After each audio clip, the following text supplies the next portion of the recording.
Hello guys, welcome back to my YouTube channel Standout Classes. So today I'm going to continue elasticity of demand, that is chapter 4 microeconomics class 11.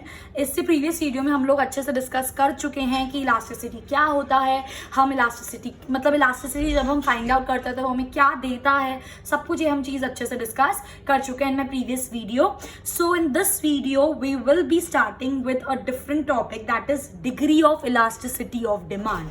ठीक है, अभी तक हमें इतना पता है कि इलास्टिसिटी ऑफ डिमांड हमें क्या बताता है कि अगर कुछ परसेंट प्राइस में चेंज आएगा तो उसकी वजह से कितना परसेंट डिमांड में चेंज आएगा. ठीक है, मतलब हम जब मेजर कर सकते हैं कि जब प्राइस में चेंज हो रहा है तो डिमांड में कितना चेंज होगा, that is elasticity of demand. अब हमें मेजर करना है degree of elasticity of demand, मतलब कितना ऐसे समझाती हूँ मैं आपको, like degree of elasticity of demand का से मैं कहना ये चाह रही हूँ इंटेंसिटी. फॉर एग्जाम्पल अगर मेरी प्राइस 10% से बढ़ रहा है, ठीक है, तो या तो मेरा जो डिमांड है वो बिल्कुल ही 20% से गिर जाए, या मेरा डिमांड सिर्फ 2% से गिर रहा है. ठीक है, अब देखो 20% से गिर रहा है या 2% से गिर रहा है, ये तो इलास्टिसिटी है क्योंकि मुझे नंबर में पता चल रहा है कि 20% से गिर गया या 2% से गिर रहा है ना. अब डिग्री मुझे कैसे पता चल रही है कि देखो एकदम से जब 10% बढ़ा तो इसका डबल गिर गया, मतलब एकदम से जो चीज गिरी है ना, दैट इज इंटेंसिटी, कि कितनी इंटेंसिटी से उसमें फर्क आ रहा है. जब प्राइस बढ़ रहा है तो वो हल्का सा फॉल हो रहा है या बहुत ज्यादा फॉल हो रहा है डिमांड, या फिर जब प्राइस कम हो रहा है तो वो हल्का सा राइज हो रहा है या बहुत ज्यादा राइज हो रहा है. समझ रहे हो क्या कहने की कोशिश करी, इंटेंसिटी कितना, that is degree of elasticity of demand. अभी और अच्छे से समझ आएगा. ठीक है, so basically degree of responsiveness की जो डिमांड है, means that is quantity demanded, वो प्राइस के कॉन्टेक्स्ट में कितना रिस्पॉन्स कर रही है. वो रिस्पॉन्स कर रही है, फॉर एग्जाम्पल 2% से बढ़ा, 20% से कम हुआ, दिस इज इलास्टिसिटी, है ना, जब हम मेजर कर पा रही 2% 20%. बट अब देखो रिस्पॉन्स देखो, जैसे कि मैंने अभी आपको एग्जांपल दिया कि अगर 10% से मेरा प्राइस बढ़ रहा है, ठीक है, 10% से अगर मेरा प्राइस बढ़ रहा है तो फॉर एग्जांपल मेरी डिमांड 20% से फॉल हो गई. ठीक है, तो ये एक रिस्पॉन्स हुआ कि एकदम से अगर 10% बढ़ा तो उसकी डबल डिमांड फॉल हो रही है. समझ रहे हो मैं क्या कहने की कोशिश कर रही हूँ, that is degree of elasticity of demand. So degree of responsiveness of a quantity demanded, कि क्वांटिटी डिमांड कैसे रिस्पॉन्स कर रही है विद चेंज टू प्राइस. ठीक है, to a change in price may different हो सकता है, मुझे नहीं पता क्या मार्केट सिचुएशन है, क्या सिनेरियो है. हो सकता है कि कुछ ऐसा सिचुएशन चल रहा है कि जिसके अंदर अगर प्राइस कम हो रहा है तो डिमांड एकदम से बढ़ गई. हो सकता है कुछ ऐसी सिचुएशन हो कि जिसमें प्राइस कम हुआ पर डिमांड बहुत हल्की सी बढ़ी, या फिर there is no change in demand, ऐसा भी हो सकता है. तो उसी डिग्री को हम मेजर करते हैं किस कॉन्सेप्ट के अंदर, degree of elasticity of demand के अंडर. आई होप गाइस ये चीज आपको क्लियर है. ठीक है, सो जो डिग्री जिससे डिमांड आपका रिस्पॉन्स कर रहा है, इट में डिफरेंट सिचुएशंस में वो डिफरेंट हो सकती है, different, hence elasticity of demand हमारी डिफरेंट हो सकती है. आई होप गाइस ये समझ आ गया होगा कि अब हम क्या करने वाले हैं, हम ये क्यों पढ़ रहे हैं. ठीक है, तो जो आपकी इलास्टिसिटी ऑफ डिमांड होती है वो 0 से लेकर इन्फिनिटी के बीच में ही रहेगी. वो 0 से लेकर इन्फिनिटी, इसके बीच में ही आपकी इलास्टिसिटी रहेगी. अब इसके अंदर मैं आपके साथ डिस्कस करने वाली हूँ types of elasticity of demand. Different types होते हैं, ध्यान से सुनना समझना बहुत ज्यादा जरूरी है. एक बार कॉन्सेप्ट क्लियर, मामला सेट. ठीक है, तो हम इस आपके सिलेबस में 5 types of elasticity of demand पढ़ने वाले हैं. सबसे पहला आता है मेरा परफेक्टली इलास्टिक डिमांड, और सेकंड आता है मेरा परफेक्टली इन इलास्टिक डिमांड. इससे पहले मैं आगे बढ़ूं, मैं इसको पढ़ाऊं, मैं आपको इन वर्ड्स का मतलब बताना चाहती हूँ, इलास्टिक और इन इलास्टिक. इतनी देसी भाषा में मैं आपको लेमन लैंग्वेज में ये चीज बताऊंगी जिससे आपके दिमाग में सेट हो जाएगी, और इसको दिमाग में सेट करना बहुत ज्यादा जरूरी है, वरना कंफ्यूज होते रहोगे. इलास्टिसिटी क्या होता है, इन इलास्टिक क्या होता है, नहीं पता चलेगा. ठीक है, अब ध्यान से सुनना मेरी बात. इलास्टिक और इन इलास्टिक, ठीक है, इलास्टिक का रबर होता है ना, रबर इलास्टिक होता है, कितना भी आप उसको स्ट्रेच कर सकते हो. ठीक है, और इन इलास्टिक का मतलब बहुत ज्यादा स्टिफ. ठीक है, बहुत ज्यादा स्टिफ. तो कहने का मतलब मेरे वर्ड्स को अवॉइड करना, बट मैं आपको ये चीज समझाने के लिए बता रही हूँ. इन इलास्टिक मतलब ढीठ. ठीक है, avoiding my words, avoiding my language, I am sorry for that, but मुझे ये चीज आपको समझानी है तो इसलिए. इन इलास्टिक मतलब ढीठ.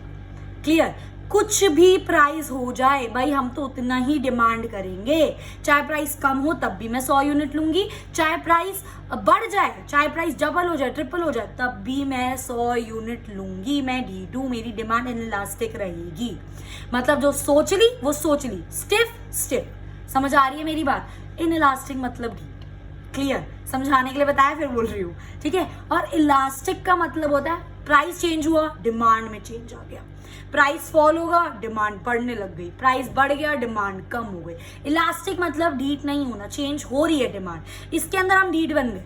इनइलास्टिक मतलब हम ढीठ बन गए। प्राइस कुछ भी हो, मेरी डिमांड वही रहेगी, मुझे दुनिया से कोई फर्क नहीं पड़ता, पर इसके अंदर प्राइस चेंज होगा तो मैं अपनी डिमांड चेंज करूंगी।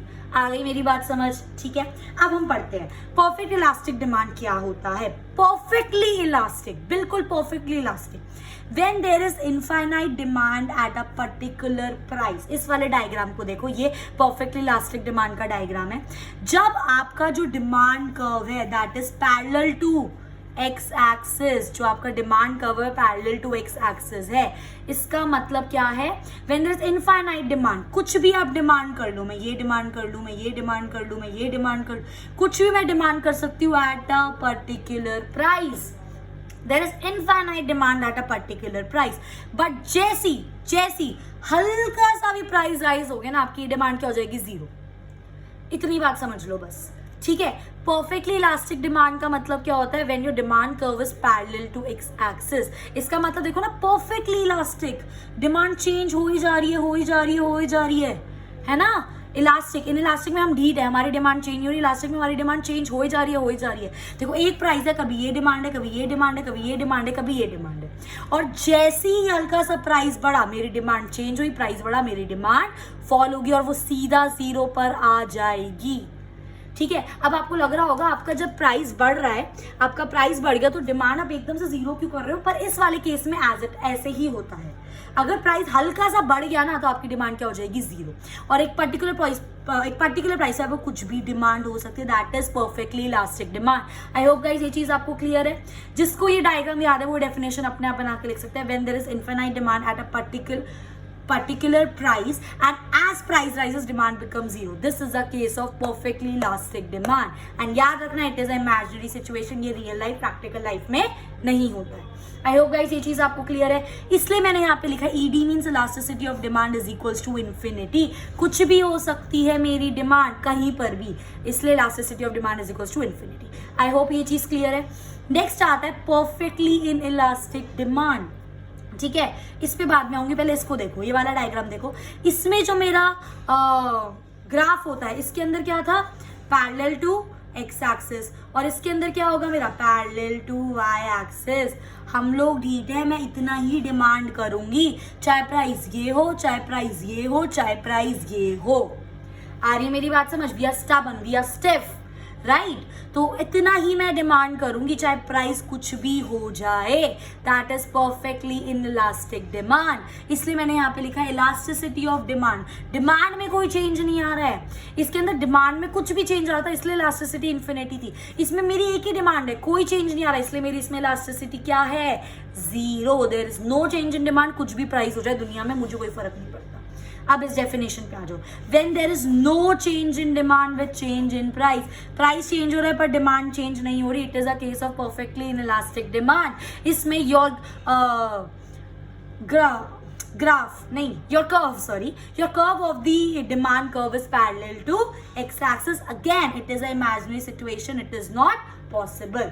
आई होप गाइस ये चीज बिल्कुल अच्छे से याद हो गई होगी। परफेक्टली इलास्टिक डिमांड क्या होता है, परफेक्टली इलास्टिक डिमांड क्या होता है। नेक्स्ट टाइप आता है मेरा हाईली इलास्टिक डिमांड, ठीक है, और उससे नेक्स्ट आता है मेरा लेस इलास्टिक डिमांड। ठीक है, अब देखो हाईली इलास्टिक मतलब कि अगर प्राइस में चेंज हो रहा है तो डिमांड में चेंज आ रहा है, और काफी अच्छा चेंज आ रहा है, ज्यादा चेंज आ रहा है। ठीक है, और लेस इलास्टिक का मतलब होता है जब प्राइस में चेंज हो रहा है तो डिमांड में चेंज आ रहा है पर इतना ज्यादा चेंज नहीं आ रहा इन कंपैरिजन टू प्राइस। यही तो मतलब हुआ ना हाईली इलास्टिक, कि जो डिमांड में चेंज है वो ज्यादा है as compare to the price. Price में अगर थोड़ा सा चेंज आया पर डिमांड में बहुत ज्यादा चेंज आ गया। अगर प्राइस मेरा 10% से बढ़ गया तो मेरी डिमांड सीधा 50% से गिर गई। दिस इज हाईली इलास्टिक, ठीक है। बट लेस इलास्टिक मतलब प्राइस में चेंज आया, फॉर एग्जाम्पल मेरे प्राइस में 20% फॉल हुआ तो मेरी डिमांड से 5% से बढ़ी। प्राइस में चेंज हुआ बट डिमांड में जो चेंज हुआ वो एज कंपेयर टू प्राइस बहुत ज्यादा कम हुआ। That is less elasticity of demand, ठीक है गाइस। इससे पहले मैं आपको एक चीज रिमाइंड करवाना चाहूंगी जो हमने लास्ट वीडियो में पढ़ी थी। That was elasticity of demand. हम कैसे निकालते थे? परसेंटेज मेथड से। Percentage change in quantity demanded, अब शॉर्ट फॉर्म्स की आदत डाल लो, upon percentage change in price. ये हमारा फॉर्मूला होता था, percent change in quantity demanded upon percent change in price. अब इसी के टर्म्स में आपको ये चीज बताने वाली हूँ। हाईली इलास्टिक डिमांड वो डिमांड होती है when your percentage change in quantity demand, जो न्यूमरेटर का होता है change, it is greater than denominator का change. That means my percentage change in quantity demanded is greater than percentage change in price. मतलब अगर मेरा प्राइस फॉर एग्जाम्पल 20% से rise हो रहा है तो मेरा जब इस पे क्वांटिटी जो मेरी फॉल होगी वो इससे ज्यादा होगा, 20% से ज्यादा होगी वो, that will be maybe 25%, 30%, ठीक है, समझ रहे हो? तो व्हेन योर चेंज, जो क्वांटिटी में चेंज आता है वो ज्यादा होता है as compare to change in price, उसको हम क्या बोलते हैं? Highly elastic demand. I hope guys ये चीज क्लियर है आपको, ठीक है। सिमिलरली लेस इलास्टिक का मतलब प्राइस में ज्यादा चेंज आया और डिमांड में थोड़ा कम चेंज आया। That means when your numerator का जो चेंज है वो डिनोमिनेटर से कम है। न्यूमरेटर क्या है? When percent change in quantity demanded is less than percentage change in price.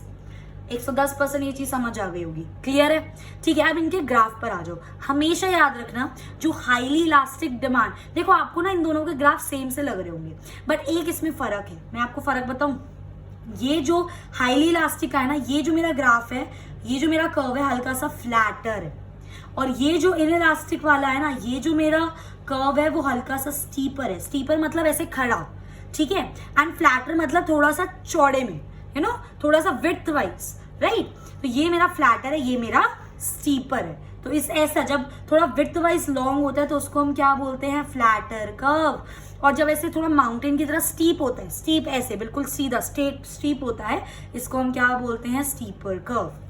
आ रही है मेरी बात समझ? ठीक है। अब बहुत मजा आएगा, एक बहुत इंटरेस्टिंग चीज बताने वाली हूँ। हाईली इलास्टिक डिमांड का जो मेरा कर्व है, हाईली इलास्टिक डिमांड का जो मेरा कर्व है, ठीक है, वो थोड़ा फ्लैटर है। ये मैंने अभी आपको बताया कैसे, क्यों होता है फ्लैटर, ये चीज समझो, ठीक है। I can change the colour of my pen for you guys, ठीक है। फॉर एग्जाम्पल मेरा प्राइस ये था, तो जब मेरा ये प्राइस था तो ये मेरी क्वांटिटी थी। अब क्या हुआ? मेरा प्राइस फॉल हो गया P1, ठीक है। देखो प्राइस आप देख सकते हो, प्राइस में जो फॉल हुआ है वो कम है एज कंपेयर टू क्वांटिटी में जो राइज हुआ है। तो यही तो होता है हमारा flatter. When your change in quantity is more, देख लो ना, change in quantity is more than change in price, that means this is a case of highly elastic demand. आ रही है मेरी बात समझ? देखो प्राइस का कम है, क्वांटिटी का प्राइस से ज्यादा है, that means it is highly elastic demand. Sorted. आ गई मेरी बात समझ? ठीक है। और हमेशा याद रखना जो आपका हाईली इलास्टिक डिमांड होता है उसमें your elasticity is greater then 1, ठीक है। एंड जो लेस इलास्टिक होता है उसमें your elasticity is less than 1, ठीक है। अब इसी का मैं आपको स्टीपर दिखाने वाली हूँ, आराम से देखेंगे, बहुत मजा आएगा, ठीक है। ये है मेरा कर्व। अब क्योंकि मैं लेस इलास्टिक की बात कर रही हूँ तो मैं करूंगी बिल्कुल स्टीपर, खड़ा, यू नो, स्टीप कर्व है इसका, ठीक है। अब देखो इसके अंदर आप ऑटोमेटिकली ये चेंज देख पाओगे। अगर ये मेरा प्राइस था, ठीक है, और ये मेरी क्वांटिटी थी, अब क्या करा मैंने? अपना प्राइस इंक्रीज कर दिया, चलो प्राइस बढ़ा दिया P1। अब देखो जब मेरा प्राइस बढ़ा तो मेरी क्वांटिटी कितनी कम, देखो ना, प्राइस कितना ज्यादा बढ़ा और क्वांटिटी बस इतनी सी कम हुई, है ना। तो योर चेंज इन क्वांटिटी, जो आपका चेंज इन क्वांटिटी है वो लेस है, देख लो, as compare to change in price, that means it is less elastic. आ गई मेरी बात समझ? And it is always less than 1। I am damn sure ये चीज आपको बिल्कुल अच्छे से क्लियर हो गई होगी गाइस, ठीक है। अब बस एक छोटा सा डिफरेंस और बताना है मुझे आपको, इन इलास्टिक और लेस इलास्टिक ये दोनों सेम बात नहीं है। इन इलास्टिक मतलब बिल्कुल ढीठ चेंज ही नहीं हो रही है, और लेस इलास्टिक का मतलब है चेंज हो रहा है बट ढीठों की तरह बहुत बहुत थोड़ा सा चेंज हो रहा है। सिमिलरली इनका केस है। परफेक्टली इलास्टिक मतलब चेंज हुए जा रही है। हाईली इलास्टिक का मतलब चेंज हो रहा है और बहुत ज्यादा हो रहा है, पर इसका ये मतलब नहीं हुए जा रही है। क्लियर? तो ये दोनों सेम चीजें नहीं है, तो इनको मिक्सअप मत करना है। होप गाइस ये चीज क्लियर है। Moving on, last type of elasticity is unitary elastic. Unitary elastic का मतलब होता है when your numerator is equals to denominator, मतलब जितने से मेरा प्राइस चेंज हो रहा है उतने से ही मेरी क्वांटिटी भी चेंज हो रही है। इसके अंदर क्या था, प्राइस कम चेंज हुआ, क्वांटिटी ज्यादा चेंज हुई। इसके अंदर क्या था, प्राइस ज्यादा चेंज हुआ, क्वांटिटी कम, पर इसके अंदर दोनों इक्वल हैं। इसलिए ये जो आपका यूनिटरी इलास्टिक डिमांड का कर्व होता है ये इस शेप का होता है, और इस शेप को हम क्या बोलते हैं, रेक्टेंगुलर हाइपरबोला, और इसकी जो इलास्टिसिटी होती है इट इज इक्वल टू 1। आप खुद देख सकते हो, पहले मैंने प्राइस ये लिया था, ठीक है, पहले मैंने प्राइस ये Q है, ये Q1 है, प्राइस ये था, क्वांटिटी ये थी। अब जब मैंने प्राइस को फॉल करा मेरी क्वांटिटी इंक्रीज। तो आप देख सकते हैं कि ऑलमोस्ट सेम है। देखो हल्का सा फर्क है क्योंकि प्रॉपर मेजरमेंट से मैंने नहीं क्रिएट करा है, बट मेरे को कॉन्सेप्ट आपको समझाना है, दैट इज जितना मेरा प्राइस फॉल हो उतने से ही मेरी क्वांटिटी राइज होगी, मतलब चेंज दोनों का इक्वल है। Then we can say are elasticity is equal to 1। I hope guys ये चीज आपको क्लियर है। इस शेप को हम क्या बोलते हैं, रेक्टेंगुलर हाइपरबोला, ठीक है। तो this was all about the types of elasticity जो मैंने आपको विद ग्राफ पढ़ा दी है। Our next concept is flatter the curve more is the elasticity. ये लोग ये बोल रहे हैं कि जितना ज्यादा आपका कर्व फ्लैटर होगा उतनी ज्यादा आपकी इलास्टिसिटी होगी, ठीक है। ये एक कंक्लूजन है जो आपको पता होना चाहिए, जितना ज्यादा फ्लैटर कर्व उतनी ज्यादा इलास्टिसिटी। पर अब मैं आपको उसको प्रूफ करके दिखाती हूँ, ठीक है। मैंने यहाँ पे 2 डिमांड कर्व्स लिए हैं गाइस। जो मेरा ऑरेंज वाला that is D1 demand curve वो ज्यादा फ्लैटर है, आप देख सकते हो, as compare to steeper demand curve, ठीक है। वैसे ऑल्दो मैं आपको ये चीज यहाँ पर बता चुकी हूँ, फ्लैटर मतलब ज्यादा देखो ये वाला कर्व फ्लैटर था इसलिए इसमें इलास्टिसिटी क्या थी, ज्यादा थी, ग्रेटर देन 1। क्योंकि ये स्टीपर था इसलिए इसमें इलास्टिसिटी क्या थी, कम। ऑलरेडी हम ये चीज प्रूफ कर चुके हैं, बट एक साथ मैं आपको प्रूफ करके अब ये चीज यहाँ पर दिखाती हूँ, ठीक है। चलो सबसे पहले हम फ्लैटर की बात करते हैं। फ्लैटर पे मेरा प्राइस ये था और मेरी क्वांटिटी ये है, ये P है, ये Q है। अब मैंने क्या करा, फ्लैटर पे प्राइस को फॉल कर दिया।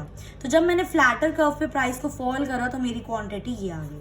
देख सकते हो प्राइस में कितना कम फॉल हुआ है और क्वांटिटी में कितना ज्यादा राइज हुआ है, ठीक है। सिमिलरली यही चीज अगर मैं स्टीपर कर्व के साथ करूं, ध्यान से देखना, ध्यान से, ठीक है। जब मैं स्टीपर कर्व के साथ ये चीज करूं, मैं सेम प्राइस ले लेती हूँ, यही मेरा प्राइस है और ये मेरी क्वांटिटी है स्टीपर कर्व की, ठीक है। अब मैंने क्या करा, इसको फॉल कर दिया प्राइस को, तो अब यही मेरा प्राइस यहाँ पे फॉल हुआ और क्वांटिटी देख लो, चेक कर लो, प्राइस ज्यादा फॉल हुआ और क्वांटिटी सिर्फ इतनी सी राइज हुई।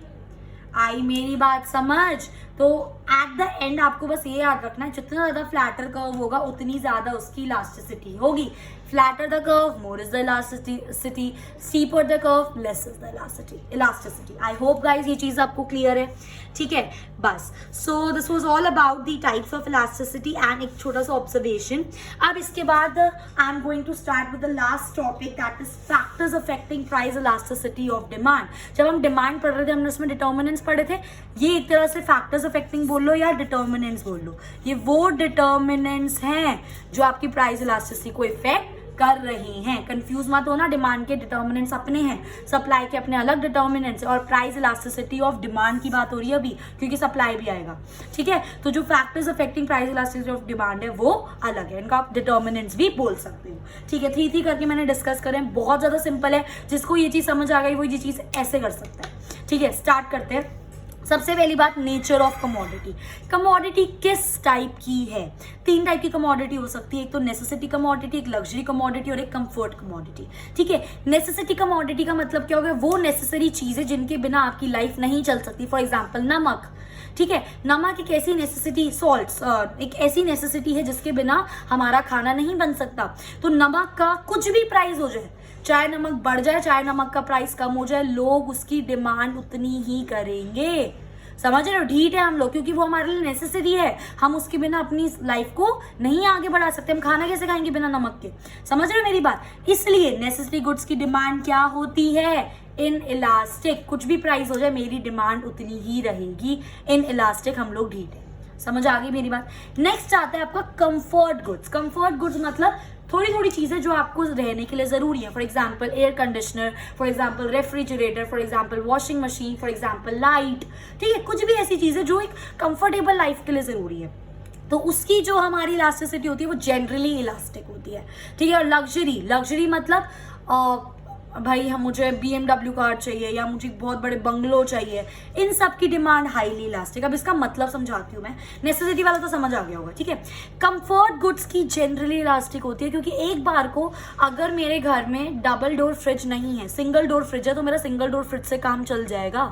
अगर सपोज डबल डोर फ्रिज का प्राइस महंगा हो गया तो मैं सिंगल डोर फ्रिज से काम चला सकती हूँ, इसलिए इलास्टिक है वो, कि अगर प्राइस चेंज हो रहा है तो मेरी डिमांड में थोड़ा सा फर्क आएगा, क्योंकि वो मेरे लिए जरूरी नहीं है, तो मैं सोचूंगी एक बार वो लेने से पहले, क्योंकि वो चीज महंगी हो गई, ठीक है। सिमिलरली अगर डबल डोर सस्ता हो जाए, डबल डोर फ्रिज सस्ता हो जाए, तो मैं उसको एकदम से ले लूंगी, एकदम से प्राइस फॉल हुआ तो डिमांड भी तो हुई ना चेंज, दैट इज इलास्टिसिटी, ठीक है। And luxury good are highly elastic, ये मतलब highly elastic in context of comfort goods. सबसे ज्यादा कम इलास्टिक होते हैं नेसेसिटी गुड्स, इन इलास्टिक, फिर उसके बाद थोड़े से इलास्टिक होते हैं कंफर्ट गुड्स, और लास्ट में आते हैं luxury goods. For example BMW, भाई जब प्राइस बढ़ रहा है BMW का तो महंगी होगी तो ऑब्वियसली हमारी डिमांड फ्लक्चुएट होगी, क्योंकि हर बंदा BMW अफोर्ड नहीं कर सकता, जिसके लिए अब महंगी हो गई। अब पहले सपोज 100 जने ले पा रहे थे BMW, अब वो महंगी हो गई 1 करोड़ रुपए, तो अब सिर्फ 50 जने ले पा रहे हैं उसको, बाकी के मतलब डिमांड में चेंज आ रहा है ना, ठीक है। और ये नेसेसरी नहीं है, तो it is highly elastic. Price के लग्जरी गुड्स की जो डिमांड है वो प्राइस पे बहुत ज्यादा डिपेंड करती है, प्राइस हल्का सा इंक्रीज या डिक्रीज होगा, लग्जरी गुड्स की डिमांड एकदम से चेंज हो जाएगी, ठीक है। आई मेरी बात समझ, this is nature of commodity. Next आता है आपका अवेलेबिलिटी ऑफ सब्स्टिट्यूट्स। ध्यान से खुद सोचो, ये कॉमन सेंस वाली बात है, जिस गुड के आपके पास सब्स्टिट्यूट अवेलेबल हैं उसकी डिमांड 110% इलास्टिक होगी यार। चाय और कॉफी ले लो, चाय का प्राइस बढ़ गया, ठीक है, तो लोग कॉफी ले लेंगे, हल्का सा प्राइस में चेंज आया, डिमांड में चेंज हो गया, समझ रहे हो मेरी बात, ठीक है। तो अगर किसी के सब्स्टिट्यूट अलग है, कोई चीज महंगी हो रही है तो महंगा क्यों खरीदूं, दूसरा कुछ ले लेती हूँ जिससे मेरी नीड सेटिस्फाई हो रही है, सिंपल। और जिसके कोई सब्स्टिट्यूट अवेलेबल नहीं है, अब दुनिया में सपोज सिर्फ चाय है, चाय के अलावा कुछ भी अवेलेबल नहीं है, अब उसका कोई सब्स्टिट्यूट नहीं है, अब जिसको चाय पीनी है वो तो पिएगा ही, चाहे उसका प्राइस बढ़े चाहे उसका प्राइस कम हो। इसलिए इसकी जो इलास्टिसिटी होती है वो लेस इलास्टिक, मतलब प्राइस चेंज होगा या प्राइस कम होगा या ज्यादा होगा, आपकी डिमांड ऑलमोस्ट उतनी ही रहेगी, इतना ज्यादा चेंज वो नहीं होगी। आ रही है मेरी बात समझ। नेक्स्ट आता है इनकम लेवल। ऑब्वियसली बात है, income is the major thing जिसपे आपके खर्चे डिपेंड करते हैं, ठीक है। जिनके पास ज्यादा पैसा होता है, जिनकी हायर इनकम होती है, उनकी जो डिमांड होती है वो लेस इलास्टिक होती है। इसका मतलब उतनी डिमांड करेंगे ही करेंगे, मतलब हल्का सा चेंज आ सकता है, उनकी डिमांड में बहुत ज्यादा चेंज नहीं आता, क्योंकि उनके पास पैसा है, तो उनको कोई फर्क नहीं पड़ता चीज महंगी हो जाए चीज सस्ती हो जाए, अगर उनको चाहिए तो उनको चाहिए, दैट इज, इसलिए उनकी डिमांड क्या होती है, लेस इलास्टिक। बट इसी में आप vice versa low income group of people की बात करो, जिनके पास इतना ज्यादा पैसे नहीं होते हैं, ठीक है, आप उनके लिए तो अगर कोई चीज महंगी हो जाए तो डिमांड एकदम से भाई कम हो जाएगी, अगर कोई चीज सस्ती हो जाए तो डिमांड उनकी एकदम से बढ़ जाएगी। इसलिए in comparison to higher income people उनकी जो डिमांड होती है दैट इज मोर इलास्टिक, कि अगर हल्का सा प्राइस में चेंज आएगा तो उनकी डिमांड में बहुत ज्यादा चेंज आता है, पर हायर ग्रुप ऑफ लेवल में इतना नहीं आता, क्योंकि उनके पास पैसे होते हैं तो उनको कोई फर्क नहीं पड़ता, जो चीज उनको चाहिए वो उनको चाहिए। आई होप गाइस ये चीज आपको समझ आ रही है, ठीक है। नेक्स्ट फैक्टर आता है लेवल ऑफ प्राइस। खुद सोचो, कोई चीज अगर एक्सपेंसिव महंगी हो जाती है तो उसकी डिमांड क्या हो जाएगी, इलास्टिक। प्राइस महंगा हो रहा है तो डिमांड में असर तो आएगा ना, ठीक है। बट अगर कोई चीज सस्ती है, अच्छा इसको ऐसे समझो, फॉर एग्जाम्पल सॉल्ट है, सॉल्ट नहीं लेती because it is a necessary goods, कोई चीज सस्ती है, फॉर एग्जाम्पल आप एक सुई नहीं होती जिससे मम्मा नीड करती हैं, है ना, फॉर एग्जाम्पल एक सुई लेने जा रहे हो आप मार्केट में, अब सुई तो एक सस्ती सी चीज है, 2 रुपए की आ जाएगी, 5 रुपए की आ जाएगी, 10 रुपए की आ जाएगी, तो लोग इतना नहीं सोचते।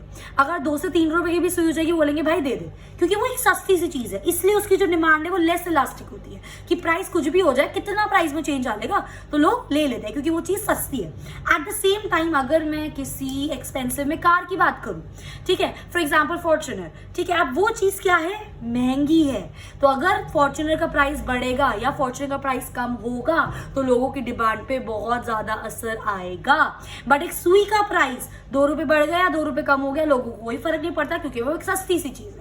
समझ रहे हो? इसलिए जो महंगी चीजें होती है उनकी डिमांड हाईली इलास्टिक होती है, प्राइस में चेंज होने से डिमांड में बहुत ज्यादा फर्क आएगा। बट जो सस्ती चीजें होती है लोग नहीं सोचते, 10-15 रुपए ऊपर नीचे कोई बात नहीं, इसलिए उसकी डिमांड क्या होती है, लेस इलास्टिक। आई होप गाइस ये चीज आपको क्लियर है। नेक्स्ट आता है हमारा पोस्टपोनमेंट ऑफ द कंजम्पशन। जब हम अपना, एक तो ये हो सकता है कि आपको अभी इमरजेंसी है, वो चीज अभी आपको चाहिए। एक हो सकता है चल यार इमरजेंसी नहीं है, कल मार्केट जाएंगे कल ले आएंगे वो चीज, समझ रहे हो? तो जो चीज अभी चाहिए, जिसकी इमरजेंसी अभी है, उसकी डिमांड क्या होगी, इन इलास्टिक, चाहे वो कितने रुपए में हो, क्योंकि मुझे अभी उसकी इमरजेंसी है तो मुझे वो चीज चाहिए, चाहे वो सस्ती हो फिर चाहे वो महंगी हो, इसलिए उसकी डिमांड क्या है, इन इलास्टिक। सिमिलरली कोई चीज अभी अर्जेंट नहीं है, फॉर एग्जाम्पल मैं मार्केट में गई, मैंने पता करा कि एक वॉशिंग मशीन, उन्होंने बोला मैम 30,000 रुपए की, मैंने बोला शेट यार ये तो बहुत ज्यादा है, चलो एक काम करेंगे दिवाली के आसपास ले लेंगे, चीजें सस्ती हो जाती हैं। अब मैं दिवाली के आसपास गई क्योंकि मेरे को अर्जेंसी नहीं थी उस चीज की, वो चीज महंगी मिल रही थी, मैंने नहीं ली। अब मैं दिवाली पे गई, वहां पर दिवाली पे मैंने पता करा, उन्होंने बोला मैम डिस्काउंट चल रहा है, अब ये आपको मिल जाएगी 22,000 की। मैंने बोला भाई बहुत बढ़िया।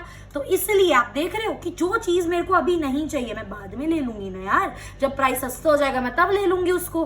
तो इसलिए उनकी डिमांड क्या होती है, इलास्टिक। प्राइस चेंज होगा तो डिमांड पे असर आएगा। आ रही है मेरी बात समझ? इसी के बाद एक होता है आपका नंबर ऑफ यूजेस, ठीक है। फॉर एग्जाम्पल दूध, मिल्क से आप कितनी सारी चीजें बना सकते हो, आप पनीर बना सकते हो, आप आइसक्रीम बना सकते हो, आप घी बना सकते हो, आप क्रीम बना सकते हो, ठीक है। तो एक कमोडिटी जिसके बहुत सारे यूजेस है, उसकी डिमांड इलास्टिक होती है, मोर इलास्टिक। कैसे? क्योंकि अगर फॉर एग्जांपल दूध महंगा हो गया, ठीक है, प्राइस चेंज हुआ तो उसकी डिमांड में असर आएगा। लोग बोलेंगे भाई अब दूध महंगा हो गया, पहले से आइसक्रीम और दही और पनीर बना रहे थे, अब ऐसा काम करते हैं, महंगा हो गया कुछ महीने के लिए तो सिर्फ दूध से हम दही बना देते हैं। समझ रहे हो? तो प्राइस चेंज हुआ तो दूध की डिमांड में भी फर्क आया। That is your more uses. जितने ज्यादा यूजेस होंगे तो जब चीज चेंज, कोई महंगा हो जाएगा तो आप उसके यूजेस उस टाइम के लिए कम कर दोगे। तो प्राइस चेंज हुआ तो यूजेस कम कर दिए, that's why it is more elastic. और अगर किसी चीज के लेस यूजेस है, फॉर एग्जाम्पल कुछ भी ले लो जिससे हम और कुछ नहीं बना सकते, ठीक है, अब वो चाहे उसका प्राइस बढ़ जाए चाहे उसका प्राइस कम हो जाए, आपको वो लेना ही पड़ेगा क्योंकि उससे हम और कुछ नहीं क्रिएट कर रहे हैं, है ना। वो एक वही चीज है, दैट इज उसका अगर कोई भी कमोडिटी के लेस यूजेस होते हैं तो उसकी इलास्टिसिटी क्या होती है, कम होती है। क्लियर? मूविंग ऑन, नेक्स्ट आता है शेयर इन टोटल एक्सपेंडिचर। खुद एक कॉमन सेंस वाली बात लगाओ, कॉमन सेंस वाली बात है ये, ठीक है। अगर कोई ऐसी चीज है, फॉर एग्जाम्पल आपकी इनकम 10,000 रुपए और अगर आप एक चीज खरीद रहे हो और उसमें 10,000 में से 8,000 रुपए की वो चीज आ रही है, तो आप 10 बार सोचोगे उसको लेने से पहले। अगर उसका आप सोचोगे प्राइस कम होगा तब ले लूं मैं उसको, क्योंकि 10,000 में से मेजर पोर्शन 80% अपनी इनकम का आप उस पर खर्च कर रहे हो। तो कोई भी इंसान सोचेगा, तो जब आप अपनी इनकम का मेजर पोर्शन किसी चीज पर खर्च करते हो तो उसके लिए आप वेट करोगे प्राइस बढ़े या कम। मतलब जब उसका प्राइस कम होगा या प्राइस बढ़ेगा तो एकदम से डिमांड बढ़ गया तो डिमांड एकदम से गिर जाएगी, कम हो गया तो डिमांड एकदम से बढ़ जाएगी। इसलिए जिस चीज पे हम ज्यादा खर्चा करते हैं अपने इनकम में से, उसकी डिमांड क्या होती है, ज्यादा इलास्टिक होती है। पर फॉर एग्जाम्पल कोई 10,000 मेरी इनकम है और मैं कुछ चीज ले रही हूँ 50 या 100 रुपए की, तो मुझे कोई फर्क ही नहीं पड़ेगा। मेरी इनकम में से 1% भी नहीं है कि मैं 50 या 100 रुपए का कुछ सामान ले रही हूँ, फिर चाहे वो प्राइस बढ़ जाए फिर चाहे वो प्राइस कम हो जाए, मैं ले लूंगी उसको, 19-20 का फर्क चल जाएगा। समझ रहे हो? इसलिए दैट इज लेस इलास्टिक। तो डिपेंड करता है कि उस चीज पर आप अपनी इनकम का कितना पोर्शन खर्च कर रहे हो। आई होप गाइस ये चीज आपको समझ आ रही है। सिमिलरली पहले मैं आपको हैबिट्स पढ़ा देती हूँ। कोई चीज के लिए आप हैबिचुअल, आपकी आदत है। फॉर एग्जाम्पल लोग सिगरेट पीते हैं, लोग टबैको खाते हैं, ठीक है, अब उनको ना उसकी एडिक्शन हो चुका है, लत लग गई है। अब वो चीज चाहे उनको 20% महंगी मिले, 30% महंगी मिले, 70% महंगी मिले, उनको कोई फर्क नहीं पड़ता क्योंकि उनको उसकी लत लग गई है, they are addicted to it, तो वो उसको लेंगे ही लेंगे। सबसे बेस्ट एग्जांपल है कोरोना वायरस का। अभी जब आपका लॉकडाउन, फर्स्ट लॉकडाउन के बाद हमारी दिल्ली गवर्नमेंट ने क्या ओपन करी थी, बियर शॉप्स ओपन करी थी, और आप मानोगे नहीं कितना % टैक्स लगा था, 80% टैक्स। ऑलमोस्ट डबल रेट से भी ज्यादा पे बिक रही थी वो बियर, अल्कोहल, बट तब भी लोग लाइन लगा के खड़े थे। क्यों? क्योंकि वो लोग हैबिचुअल है, उनको उसकी आदत है, वो एडिक्टेड है, वो उसके बिना नहीं रह सकते। इसलिए जिस चीज के लिए आप हैबिचुअल हो, चाहे उसका प्राइस बढ़ जाए चाहे उसका प्राइस कम हो जाए, आपकी डिमांड क्या रहेगी, इनइलास्टिक आप डी, तो आपको वो चाहिए ही चाहिए। सिमिलरली इसका उल्टा, जिसके लिए आप हैबिचुअल नहीं हो, फॉर एग्जाम्पल मैं अल्कोहल नहीं पीती और मुझे नहीं पीना, फॉर एग्जाम्पल अगर उसका प्राइस कम हो जाता है तो एक बार को सोचूंगी चल ट्राई कर लो, ठीक है। बट अगर प्राइस बढ़ जाता है मेरे को कोई लेने की जरूरत ही नहीं है, I am not habitual to it, ठीक है। जो आदत है लोग अपनी आदत को फुलफिल करेंगे, चाहे वो महंगे में मिले चाहे वो सस्ते में मिले, clear. And the last factor आपका आता है इसका टाइम पीरियड, ठीक है। टाइम पीरियड बेसिकली बहुत ज्यादा असर करता है डिमांड पर। Demand varies directly with the time period, demand varies directly proportional to the time period, ठीक है। टाइम पीरियड बढ़ेगा, इलास्टिसिटी ऑफ, इसका मतलब क्या है, अगर टाइम पीरियड ज्यादा होगा तो इलास्टिसिटी ऑफ डिमांड बढ़ेगी, अगर टाइम पीरियड कम होगा तो इलास्टिसिटी ऑफ डिमांड कम होगी, डायरेक्टली प्रोपोर्शनल। आप चाहो तो उसको पॉजिटिव रिलेशन भी बोल सकते हो, ठीक है। आ रही है मेरी बात समझ। तो अगर कोई चीज मुझे शॉर्ट पीरियड में 2 दिन के अंदर खरीदनी है, ठीक है, मेरी उसकी डिमांड इनइलास्टिक की तो होगी, लेस इलास्टिक की तो होगी। अब मुझे भाई अभी वो चाहिए शॉर्ट पीरियड, मेरे पास 2 दिन का टाइम है, अब चाहे वो मुझसे महंगी क्यों ना मिल रही हो, मेरे को उसको लेना पड़ेगा। इसलिए शॉर्ट पीरियड में आपकी डिमांड क्या होती है, लेस इलास्टिक, प्राइस कुछ भी हो आपको वो लेना होता है। और अगर लॉन्ग पीरियड में, वही वाली बात है, अगर मैं बाद में ले सकती हूँ, लॉन्ग पीरियड फॉर एग्जाम्पल 1 साल के अंदर, तो मैं प्राइस पता करती रहूंगी टाइम टू टाइम, और मेरी मतलब डिमांड क्या है इस केस में, इलास्टिक। जब प्राइस कम होगा मैं तब ले लूंगी, समझ रहे हो मेरी बात। तो ये चीज बस याद रखना। सो this was all about the factors which affect the elasticity of demand, and I hope ये चीज आपको डिटेल में समझ आई है। I will be creating one more video इस चैप्टर से related, in which I will be discussing different types of numericals, ठीक है, आप लोगों की हेल्प के लिए। So if you like my video please do like, share and subscribe, and stay tuned for the coming video, it's very important, ठीक है। So thanks for watching.